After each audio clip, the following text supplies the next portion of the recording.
Malam itu, hujan mulai rintik-rintik membasahi aspal, namun suhu di dalam rumah mewah itu terasa jauh lebih dingin bagi Roni.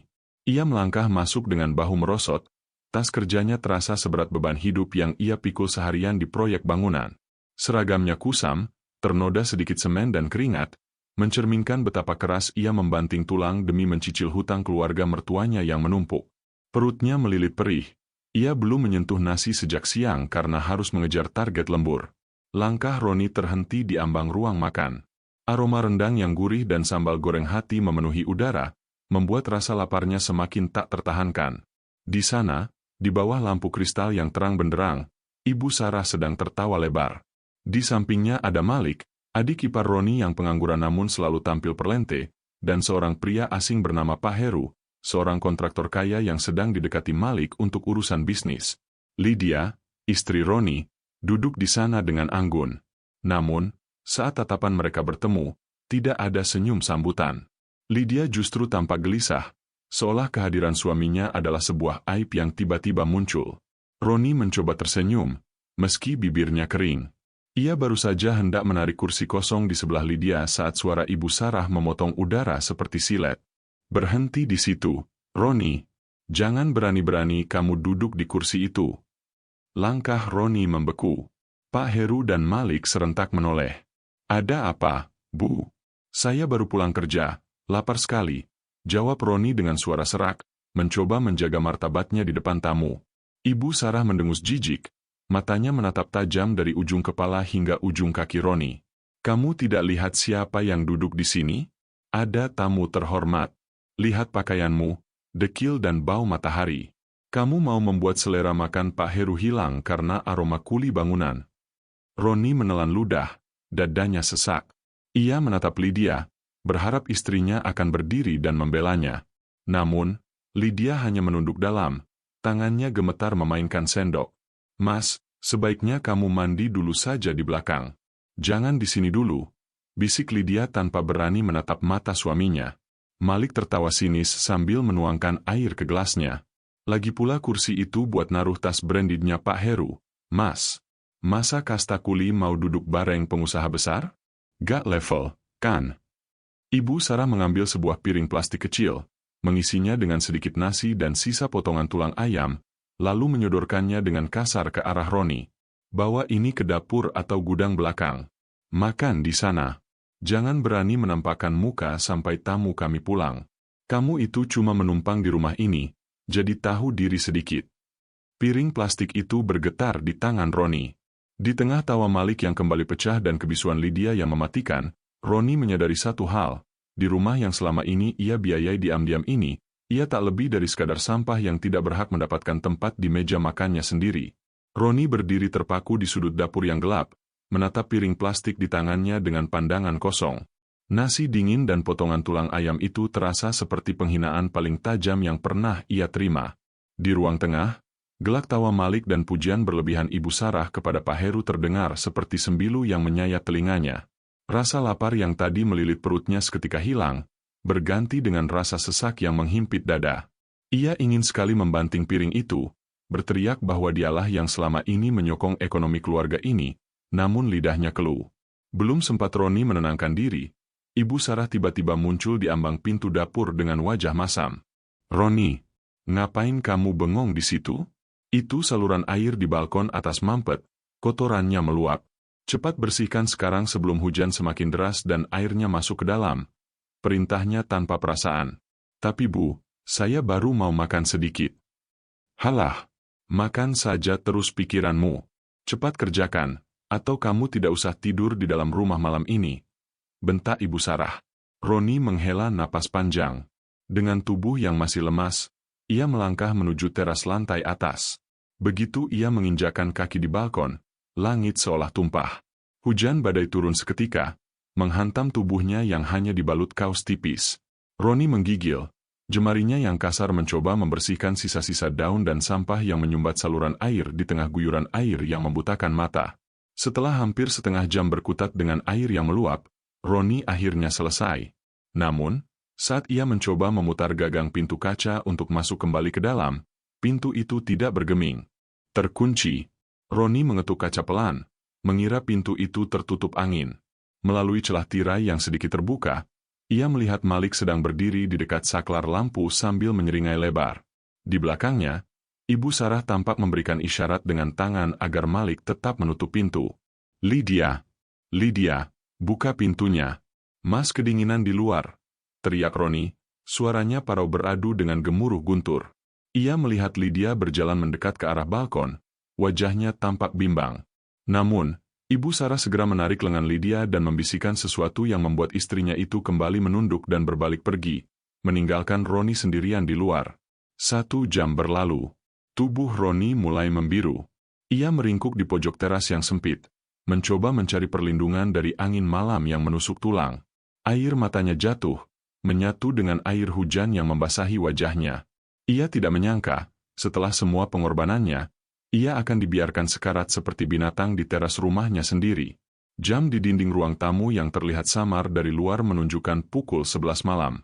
Sudah 3 jam Roni berada di bawah hamukan badai, sementara di dalam sana, keluarganya tertidur lelap setelah mematikan semua lampu, seolah-olah Roni tidak pernah ada.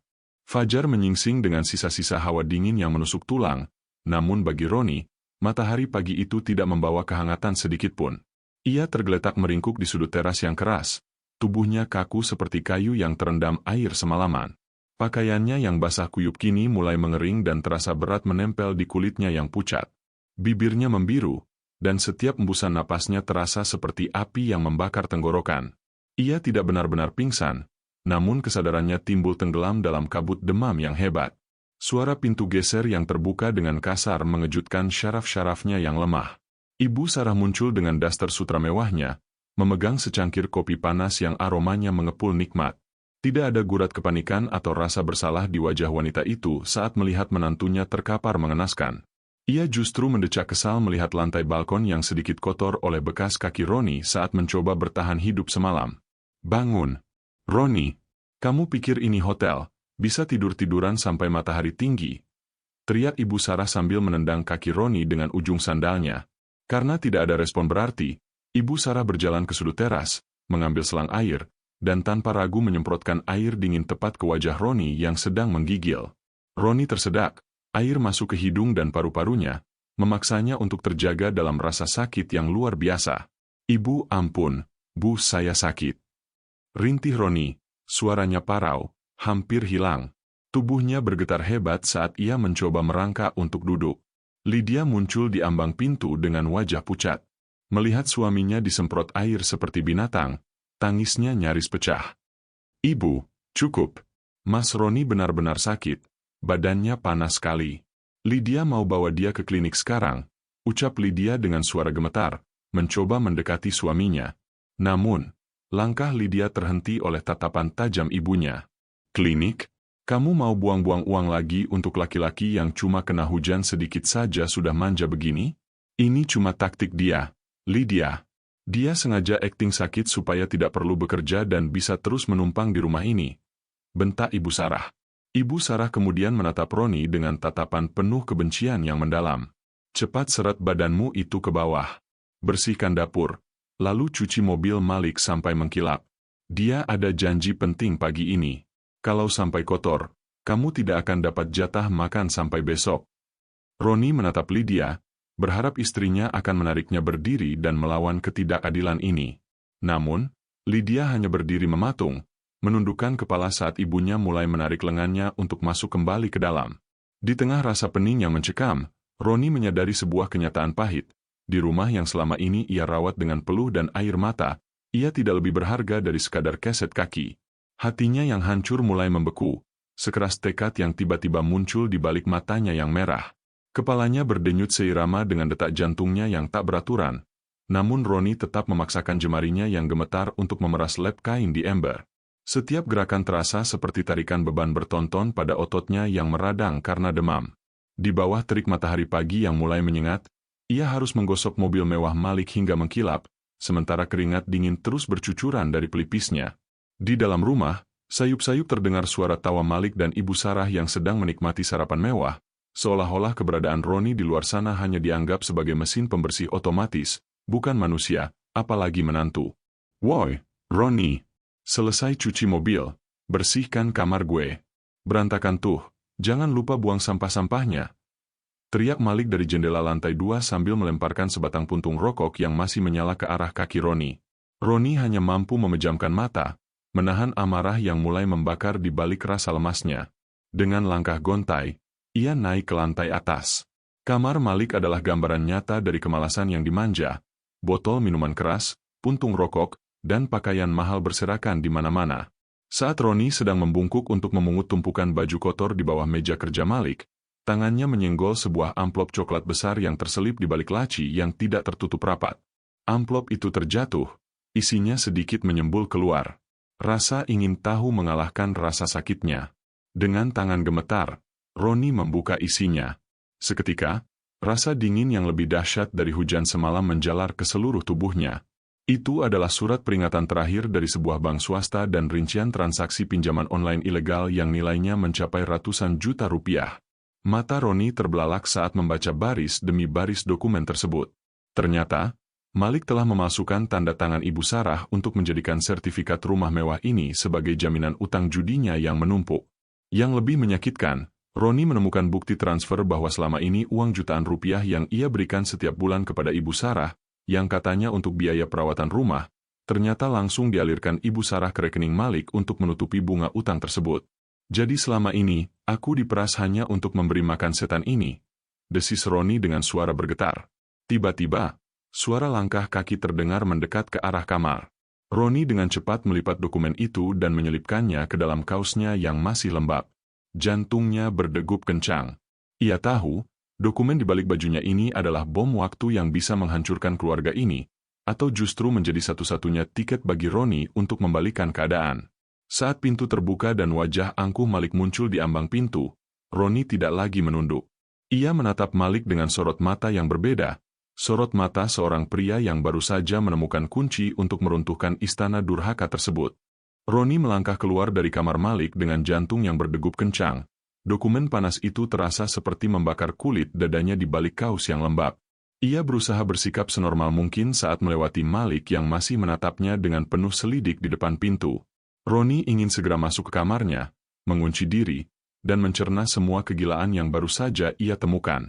Namun, ia tidak menyadari bahwa di lantai bawah, sebuah skenario yang lebih keji telah dipasang untuk menghancurkannya sebelum ia sempat membuka suara. Astaga! Lydia! Tolong ibu, nak! Teriakan histeris Ibu Sarah tiba-tiba memecah keheningan rumah, suaranya melengking hingga ke lantai 2. Roni terlonjak. Ia melihat Lydia yang baru saja pulang dari supermarket berlari panik menuju kamar ibunya. Roni mengikuti dari belakang dengan perasaan tidak enak yang semakin menguat. Di sana, ia melihat Ibu Sarah sedang terduduk di lantai sambil mengacak-acak isi laci meja riasnya. Napasnya tersengal-sengal seperti orang yang baru saja kehilangan harta paling berharga. Ada apa, Bu? Kenapa ibu menangis? Tanya Lydia sambil memeluk ibunya. Gelang emas ibu hilang, Lydia. Gelang berlian warisan yang rencananya mau ibu jual untuk biaya pengobatan jantung ibu nanti. Itu satu-satunya simpanan ibu. Tadi pagi masih ada di sini. Ibu Sarah menangis sesenggukan. Aktingnya begitu sempurna hingga membuat wajah Lydia pucat pasi. Malik yang baru muncul di ambang pintu langsung menyambar kesempatan itu dengan nada penuh provokasi. Loh, tadi kan Mas Roni yang naik ke atas sendirian buat bersih-bersih? Tadi gue lihat dia gelagatnya aneh pas keluar dari kamar, kayak nyembunyin sesuatu di balik bajunya. Benar kan, Mas? Darah Roni seolah berhenti mengalir. Seluruh pasang mata di ruangan itu kini tertuju padanya. Tatapan Lydia beralih pada Roni, tatapan yang penuh dengan keraguan, kekecewaan, dan luka yang mendalam. Mas, tolong jujur sama aku. Apa benar kamu yang mengambil gelang ibu? Kalau kamu butuh uang untuk keluargamu di kampung, kenapa tidak bilang padaku? Tanya Lydia, suaranya bergetar hebat. Tidak, Lydia. Aku tidak mengambil apapun. Aku tadi hanya membersihkan kamar Malik seperti yang disuruh, bela Roni, namun suaranya terdengar parau dan lemah karena efek demam yang masih mendera tubuhnya. Alah, jangan banyak alasan. Sini, biar gue periksa. Malik merangsek maju dan menarik kasar kaos Roni. Dalam sekali tarikan, sebuah kotak perhiasan kecil terjatuh dari saku celana Roni. Kotak yang entah kapan diselipkan oleh Ibu Sarah saat Roni sedang pingsan-pingsan ayam tadi. Tak hanya itu, amplop coklat berisi bukti hutang Malik pun ikut terjatuh ke lantai. Ibu Sarah langsung menyambar kotak perhiasan itu dan membukanya dengan dramatis. Ini dia. Benar-benar keterlaluan kamu, Roni. Sudah menumpang, tidak tahu diri, sekarang kamu merampok ibu mertuamu sendiri. Teriaknya sambil melayangkan tamparan keras ke pipi Roni. Plak. Rasa panas menjalar di wajah Roni, namun rasa perih di hatinya jauh lebih dahsyat. Ia melihat Lydia menutup mulut dengan kedua tangannya, air mata tumpah membasahi hijabnya. Lydia tidak sempat memperhatikan amplop coklat yang berserakan, fokusnya telah hancur oleh kotak perhiasan di tangan ibunya. Aku tidak menyangka, Mas, selama ini aku berusaha bertahan dan membelamu di depan ibu, tapi kamu membalas kepercayaanku dengan cara sehina ini. Ucap Lydia lirih, suaranya penuh dengan keputusasaan. Roni terdiam, menatap tumpukan fitnah yang kini mengepungnya rapat. Di tengah hinaan dan air mata palsu mertuanya, Roni menyadari bahwa kesabarannya telah mencapai titik nol. Kini saatnya dia berhenti menjadi pelayan, dan mulai menjadi penentu nasib mereka semua. Tamparan keras Ibu Sarah masih menyisakan rasa panas yang berdenyut di pipi Roni, namun rasa dingin yang membeku di hatinya jauh lebih mematikan. Ia menatap Lydia, berharap melihat secercah kepercayaan di mata istrinya. Namun, Lydia justru memalingkan wajah, terisak di pundak ibunya yang sedang berpura-pura lemas. Di lantai, dokumen-dokumen rahasia tentang utang Malik berserakan, namun tak ada yang peduli. Mereka terlalu sibuk merayakan keberhasilan menjebak Roni dengan kotak perhiasan palsu itu. Pergi kamu, Roni. Keluar dari rumah ini sekarang juga. Jangan pernah injakan kaki di sini lagi sebelum polisi menyeretmu. Bentak Ibu Sarah sambil melemparkan tas kerja Roni yang kusam ke lantai. Roni menarik napas panjang, sebuah napas yang terasa sangat berat namun melegakan. Ia tidak lagi memohon, tidak lagi menangis. Dengan gerakan tenang yang membuat Malik sedikit mengernyit heran, Roni membungkuk. Ia tidak mengambil kotak perhiasan itu, melainkan mengumpulkan satu persatu lembaran kertas bukti utang Malik yang berserakan di antara caci maki mertuanya. Aku akan pergi, ucap Roni pelan namun tajam, memotong suara tangis palsu Ibu Sarah. Tapi ingat satu hal, mulai detik ini, jangan pernah menyesali apapun yang akan terjadi pada rumah ini. Tanpa menoleh lagi pada Lydia yang masih terisak, Roni melangkah keluar. Ia berjalan menembus sisa gerimis pagi, menuju sebuah mobil hitam yang sudah menunggu di ujung gang, mobil yang selama ini tidak pernah ia bawa ke rumah itu. Di dalam mobil, seorang pria berpakaian rapi menyambutnya. Semua sudah siap, Pak Roni? Sertifikat aslinya sudah ada di tangan kami, dan bukti transfer subsidi bulanan ke rekening Ibu Sarah selama 5 tahun terakhir sudah kami rekap. Roni menyandarkan kepalanya di kursi mobil, matanya menatap tajam ke arah rumah mewah yang baru saja mengusirnya. Lakukan sekarang, Pak Hendra. Hentikan semua aliran dana ke rekening itu. Cabut jaminan atas nama saya di bank untuk sertifikat rumah itu, dan biarkan proses penyitaan berjalan sesuai prosedur karena tunggakan Malik. Bagaimana dengan istri Anda, Pak? Tanya pengacara itu ragu. Lydia sudah memilih jalannya sendiri saat dia membiarkan aku kehujanan semalam, jawab Roni dingin. Dia perlu belajar bahwa perlindungan yang selama ini dia nikmati bukanlah datang dari langit, tapi dari punggung suaminya yang dia anggap remeh. Roni kemudian mengeluarkan ponselnya, mengirimkan satu pesan singkat ke grup keluarga yang selama ini hanya berisi hinaan untuknya. Mulai besok, kalian akan tahu bagaimana rasanya kedinginan di teras rumah sendiri tanpa ada pintu yang terbuka. Ia kemudian mematikan ponselnya, membiarkan badai yang sebenarnya mulai menghantam istana pasir yang dibangun Ibu Sarah dan Malik di atas keringatnya. Kepergian Roni meninggalkan keheningan yang asing di rumah mewah itu. Selama 5 tahun, Roni adalah mesin yang tak terlihat. Ia memastikan lampu tetap menyala, air tetap mengalir, dan perut mereka tetap kenyang tanpa pernah sekalipun meminta tanda terima kasih. Namun, bagi Ibu Sarah dan Malik, kepergian Roni justru dirayakan layaknya kemenangan. Mereka merasa telah berhasil membuang benalu yang hanya mengotori pemandangan rumah mereka. Lihat kan, Lydia? Baru sehari ditinggal pencuri itu, rumah kita terasa lebih bersih. Ujar Ibu Sarah sambil menyesap teh mahalnya di ruang tengah yang sejuk. Lydia hanya terdiam, matanya sembab.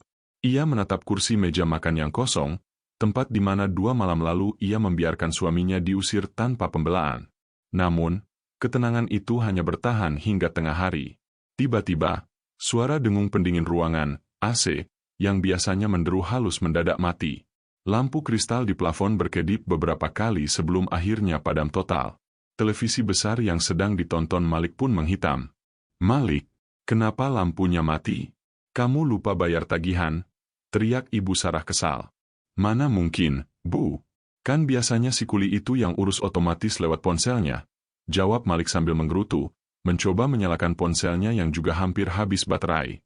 Kepanikan mulai merayap saat Malik mencoba memesan makanan melalui aplikasi ojek online, namun semua kartu kredit yang terhubung di ponselnya ditolak.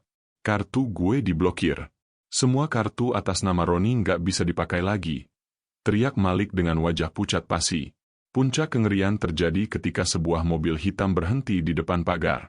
3 pria berbadan tegap dengan wajah garang turun dan langsung menggedor pagar besi rumah mereka tanpa ampun. Suara gedoran itu menggema, memecah kesunyian lingkungan perumahan elit tersebut. Lydia berlari keluar dengan gemetar. "Ada apa ya, Pak?" "Kami dari pihak penagih utang jaminan sertifikat. Karena penjamin atas nama saudara Roni telah mencabut seluruh garansi dan subsidinya, maka utang saudara Malik sebesar 500 juta rupiah harus dilunasi hari ini juga. Jika tidak, kami bawa surat penyitaan barang," teriak pria itu lantang, membuat tetangga mulai keluar rumah untuk menonton. Ibu Sarah keluar dengan wajah pucat, harga dirinya runtuh seketika di depan para tetangga. 500 juta? Utang apa? Ini pasti salah paham. Jangan pura-pura tidak tahu, Bu. Anak ibu ini sudah menggadaikan rumah ini. Dan selama ini yang membayar bunganya adalah menantu yang ibu usir itu. Sekarang dia sudah mencabut semua dukungannya. Bayar sekarang, atau silakan keluar dari rumah ini. Lydia jatuh terduduk di teras, persis di tempat Roni kedinginan 3 jam lamanya tempo hari. Ia teringat amplop coklat yang ia abaikan saat Roni difitnah. Kini, ia menyadari bahwa selama ini suaminya bukan sekadar menumpang, melainkan perisai yang melindungi mereka dari kehancuran yang diciptakan oleh adik dan ibunya sendiri. Lantai teras yang dingin dan kasar itu kini menjadi saksi bisu kehancuran harga diri Lydia. Di tempat yang sama di mana ia membiarkan Roni menggigil dalam guyuran hujan, kini ia justru terduduk lemas meratapi nasibnya yang diambang kehancuran. Di dalam rumah, suara gaduh barang-barang yang mulai didata oleh penagih utang terdengar memilukan. Ibu Sarah hanya bisa menangis histeris di pojok ruangan, sementara Malik, yang biasanya angkuh, kini bersembunyi di dalam kamar dengan pintu terkunci rapat, takut menghadapi kemarahan orang-orang berbadan tegap itu. "Mas Roni, apa yang sudah aku lakukan?" bisik Lydia dengan suara parau. Penyesalan itu datang terlambat, menghantam dadanya lebih sesak daripada polusi udara kota. Dengan sisa keberaniannya, Lydia mengambil tasnya. Ia harus menemukan Roni. Ia yakin Roni masih mencintainya dan hanya butuh sedikit bujukan untuk kembali menyelamatkan keluarga mereka. Lydia bergegas menuju lokasi proyek bangunan tempat ia mengira Roni bekerja sebagai kuli selama ini. Dalam benaknya, ia akan bersimpuh di kaki Roni, meminta maaf atas segala kekejaman ibu dan adiknya, lalu mengajaknya pulang. Namun, pemandangan yang menyambutnya di depan gedung perkantoran megah di pusat kota itu membuatnya membeku. Tidak ada Roni dengan baju lusuh yang berlumuran semen. Di depan lobi utama yang berlapis marmer, sebuah mobil sedan mewah berwarna hitam mengkilap berhenti. Sederet staf berseragam rapi berdiri membungkuk memberikan hormat. Lydia terbelalak saat melihat sosok yang keluar dari pintu belakang mobil tersebut. Itu adalah Roni. Ia mengenakan setelan jas abu-abu yang sangat pas di tubuhnya, rambutnya tertata rapi, dan wajahnya memancarkan wibawa yang tidak pernah Lydia lihat selama 5 tahun mereka menikah. Roni tidak masuk ke gedung melalui pintu belakang seperti kuli. Ia berjalan dengan langkah tegap menuju pintu utama sebagai pemimpin. "Mas Roni!" teriak Lydia sambil berlari menembus kerumunan orang, mencoba menggapai lengan suaminya. Langkah Roni terhenti. Ia menoleh perlahan, menatap Lydia dengan tatapan datar yang sangat asing, dingin, tanpa dendam, tapi juga tanpa rasa cinta. 2 orang petugas keamanan segera menghalangi langkah Lydia sebelum ia bisa menyentuh Roni. "Mas, tolong aku, rumah mau disita. Ibu pingsan-pingsan, Malik dikejar orang jahat. Mas, aku minta maaf. Aku tahu aku salah karena membiarkanmu kedinginan di teras waktu itu. Tolong pulang, Mas." Tangis Lydia pecah di depan banyak orang. Roni hanya menatapnya selama beberapa detik, lalu mengeluarkan sebuah sapu tangan dari saku jasnya, bukan untuk menghapus air mata Lydia, melainkan untuk membersihkan debu yang menempel di sepatunya akibat langkah Lydia yang terlalu dekat. Rumah itu bukan rumahku lagi sejak pintu kacasnya kamu kunci dari dalam malam itu, Lydia, ucap Roni dengan suara tenang namun menusuk. Dan soal ibumu atau Malik, bukankah mereka bilang aku hanya kuli yang tidak punya kasta? Sekarang, silakan minta tolong pada kasta yang kalian agungkan. Tanpa memberikan kesempatan lagi, Roni berbalik dan masuk ke dalam lift khusus eksekutif. Lydia ditinggalkan di lobi, menjadi tontonan banyak orang, menyadari bahwa pria yang dulu ia biarkan kehujanan di teras kini telah berada di puncak yang tak mungkin lagi bisa ia gapai. Lydia melangkah gontai meninggalkan lobi gedung bertingkat itu dengan hati yang hancur berkeping-keping. Bayangan Roni yang gagah dalam setelan jas mewah terus menghantuinya, kontras dengan bayangan Roni yang basah kuyup di teras rumah mereka. Sesampainya di depan pagar rumah, tangis Lydia kembali pecah. 2 truk besar sudah terparkir, dan beberapa orang mulai mengangkut sofa serta televisi keluar. Rumah itu sudah resmi disita. Di tengah kekacauan itu, sebuah mobil polisi datang dengan sirine yang meraung, menambah suasana mencekam di sore yang mendung itu. Ibu Sarah berlari keluar dengan rambut acak-adakan, langsung menghampiri petugas polisi. "Pak, untung Bapak datang. Tangkap menantu saya, Roni. Dia yang mencuri perhiasan saya dan membawa lari uang keluarga kami sampai kami tidak bisa bayar hutang." Teriaknya histeris sambil menunjuk-nunjuk ke arah jalanan, berharap Roni akan muncul sebagai tersangka. Namun, harapan Ibu Sarah pupus saat sebuah sedan hitam berhenti tepat di belakang mobil polisi. Roni turun, kali ini didampingi oleh Pak Hendra, pengacaranya, dan 2 orang auditor keuangan. Tidak ada raut takut di wajah Roni, yang ada hanyalah ketegasan yang mematikan. "Ibu masih ingin melanjutkan sandiwara gelang emas itu?" tanya Roni dengan nada dingin yang membuat bulu kuduk Ibu Sarah berdiri. Pak Hendra membuka sebuah laptop dan memutarnya ke arah polisi serta Lydia. "Ini adalah rekaman kamera pengawas tersembunyi yang dipasang klien saya sebagai bagian dari sistem keamanan rumah yang beliau biayai. Silakan saksikan sendiri." Dalam rekaman video yang sangat jernih itu, terlihat jelas Ibu Sarah masuk ke kamar saat Roni sedang membersihkan mobil, lalu dengan sengaja menyelipkan kotak perhiasannya sendiri ke dalam tas kerja Roni. Lydia menutup mulutnya, tak percaya melihat ibunya sekeji itu. Video berpindah ke rekaman di ruang kerja, memperlihatkan Malik yang sedang dengan teliti meniru tanda tangan Ibu Sarah dan Lydia pada dokumen pinjaman jaminan rumah, sementara Ibu Sarah berdiri di sampingnya sambil mengangguk setuju. "Bukan hanya itu, Pak Polisi," lanjut Pak Hendra sambil menyerahkan tumpukan dokumen. "Kami melaporkan Saudara Malik atas dugaan penggelapan dana perusahaan senilai 800 juta rupiah dan Ibu Sarah atas kerjasama pemalsuan dokumen otentik." Wajah Malik mendadak pucat pasi. Ia mencoba lari melalui pintu belakang, namun petugas polisi dengan sigap meringkusnya hingga ia tersungkur di atas rumput. Ibu Sarah jatuh terduduk, napasnya tersengal-sengal saat melihat putra kesayangannya diborgol di depan matanya sendiri. "Mas, tolong, Mas, jangan pamanjar mereka," rintih Lydia sambil memegang kaki Roni. Roni menarik kakinya perlahan, menatap Lydia dengan tatapan paling dingin yang pernah ada.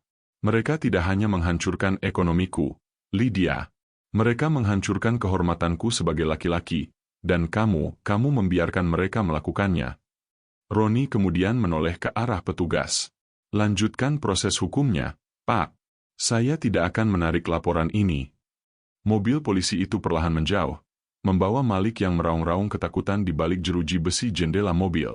Ibu Sarah mencoba mengejar, namun ia jatuh tersungkur di atas aspal yang mulai basah oleh rintik hujan. Lydia hanya bisa berdiri mematung di samping tumpukan barang-barang mereka yang kini tergeletak di pinggir jalan, sofa yang belum lunas, televisi besar, dan koper-koper berisi pakaian. Rumah mewah itu kini telah resmi disegel dengan garis kuning yang melintang di pagar besarnya. Langit yang tadinya hanya mendung, tiba-tiba menumpahkan airnya dengan deras, seolah alam ingin mengulang kembali memori pahit beberapa malam yang lalu. Ibu Sarah merangkak mendekati Roni yang berdiri tenang di bawah payung hitam besar. "Roni, Ibu mohon, Nak, cabut laporannya. Kasihan Malik, dia masih muda. Dan tolong, bayarkan sisa utang rumah ini. Ibu tidak punya tempat tinggal kalau bukan di sini," ratap Ibu Sarah sambil memegangi ujung sepatu Roni yang mengkilap. Roni menatap ibu mertuanya itu tanpa ekspresi. "Dulu, di meja makan itu, ibu bilang saya kuli yang merusak pemandangan. Ibu bilang saya tidak layak duduk di kursi itu. Dan di teras ini, ibu mengunci saya selama 3 jam di bawah badai hanya karena saya membersihkan kotoran yang dibuat anak kesayangan ibu. Lydia melangkah maju dengan tubuh yang mulai menggigil kedinginan. Mas, aku istrimu. Apa kamu tega melihat aku terlunta-lunta di jalanan seperti ini? Di mana rasa tanggung jawabmu? Roni mengalihkan pandangannya pada Lydia. Sorot matanya memperlihatkan luka yang sudah mengering menjadi batu. Tanggung jawabku mati di saat kamu memalingkan wajah dan memilih diam saat ibumu menyiramku dengan air kran pagi itu. Kamu bukan istrimu lagi, Lydia. Kamu hanyalah orang asing yang pernah aku lindungi dengan seluruh keringatku, namun membalasnya dengan pengkhianatan diam-diam. Hujan semakin badai. Lydia dan Ibu Sarah kini meringkuk di teras rumah yang sudah disegel itu, berusaha mencari perlindungan dari angin yang menusuk tulang. Mereka kini benar-benar merasakan apa yang dirasakan Roni dulu, kedinginan, dihina oleh keadaan, dan tidak memiliki pintu yang terbuka untuk mereka. Roni masuk ke dalam mobil mewahnya yang hangat. Sebelum pintu tertutup, ia memberikan satu kalimat terakhir. Nikmatilah malam ini di teras. Mungkin dengan begitu, kalian bisa belajar bagaimana rasanya menjadi manusia yang tidak dihargai. Mobil itu meluncur pergi, membelah hujan dan meninggalkan bayangan dua wanita yang kini meratapi kesombongan mereka sendiri di bawah langit malam yang gelap. Kesimpulan penutup, kisah Roni mengajarkan kita bahwa kesabaran seorang laki-laki memiliki batas, dan harga diri adalah hal terakhir yang tidak boleh diinjak-injak. Jangan pernah meremehkan seseorang hanya karena status sosialnya, karena roda kehidupan bisa berputar dengan sangat cepat dan menyakitkan. Bagaimana pendapat kalian tentang keputusan Roni? Apakah menurut kalian Roni terlalu kejam, atau justru tindakannya sudah sangat setimpal dengan apa yang ia terima? Tulis pendapat kalian di kolom komentar ya. Jangan lupa untuk like dan subscribe channel ini agar kalian tidak ketinggalan cerita-cerita drama kehidupan yang lebih seru lainnya. Sampai jumpa di kisah selanjutnya.